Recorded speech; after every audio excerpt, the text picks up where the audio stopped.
Welcome to the latest episode of Cut to the Chase, myself and Shane. Today we're talking about what is the best agent. And I'm 9 years into it. Almost sold 1,000 homes. I'm not bragging, I'm proud of it.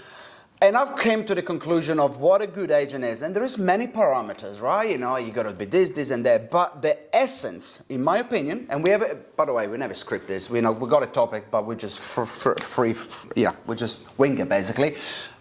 Not having any pressure. And we briefly discussed it last week around auction, right? But if you're an agent that gives solid advice with integrity, doing the right thing by not pushing a vendor towards making a decision because you want a commission, now that is the epiphany of being a good agent. Now, it doesn't matter if a property doesn't sell, it doesn't matter if the vendor decides not to take an offer, it literally doesn't matter because that's what the vendor wants to do. 100% correct. So yeah. I deal with a lot of different, as an auctioneer, I deal with a lot of different agents, and I certainly have wonderful agents that I work with. But the best agents I work with are the ones that give owners every little bit of information they can in order to make those decisions, as we talked about last week. When it comes to auction, people will often ask me, Diego, to come and watch me do an auction, right? And I never ever pick the auction based on the property. You know, it could be a beautiful cliff-top place overlooking the harbour, etc. It's wonderful, but no bidders. I'll always pick an auction based on the agent because I know that that agent is a very, very good agent. They'll give me bidders. They've got the owner in the right place. They've delivered them the information in order to make decisions, and it could be a 2-bedroom brick and tile at the bottom end of wherever. But I'll get people to come and watch that auction based on the agent. The agent information and relationship with a vendor it's paramount in selling, because we are commissioned salespeople. We get paid when commission is made, all right, when a property is sold, but the best agents take that out of the equation, they forget about it. Yeah, and here's the thing, right? It comes down to this as well.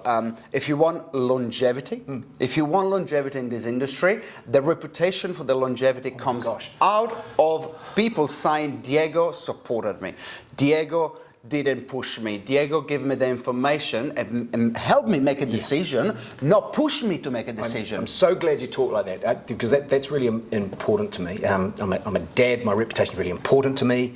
I want my kids to grow up seeing dad as this figure of responsibility, whatever. So if you can make people feel good, if you can make people make the right decisions, if you can enter into contract with your full integrity, you haven't divulged any of your morals or whatever like that, then you're going okay.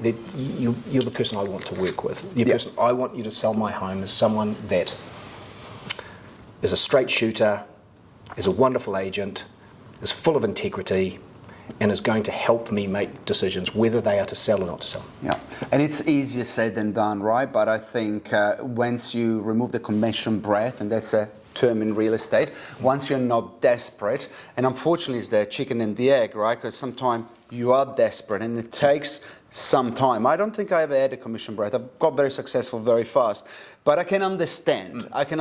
You got bills to pay, but the reality, you got to make a decision. You're at the crossroad, right? You got bills to pay, you're broke as hell, and the vendor doesn't want to accept the offer. You got a decision to make. If you want to be very successful real estate for a long time, you can't put pressure on them. No. It comes down to that, right? There is no silver bullet. There's no silver. You can't put pressure to sell a property that is potentially a 7-figure deal for someone. You just don't. Our business, our industry, the most successful agents in our industry base their whole business around referral. You're not going to get a referral if you don't do a good job, because they'll tell 10 people.